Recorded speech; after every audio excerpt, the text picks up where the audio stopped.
And what is your why? Why do you work so hard at what you do, you and your family, to be such an influence and impact in the community? I know the importance of it. I was a recipient growing up in West Dallas, the last of 6 kids in a single parent home.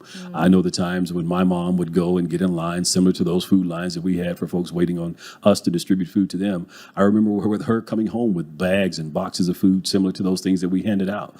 So I grew up as a recipient of it in West Dallas. So I like the opportunity to be able to pay that forward. And I will say it this way.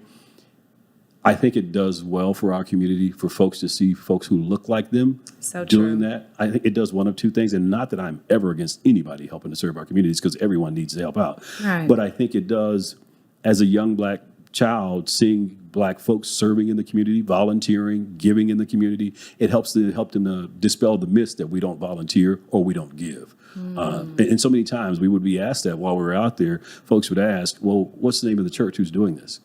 And we'd say, no, it's not a church, it's a foundation. Well, then who is Chris Howell? And they'd say, yeah.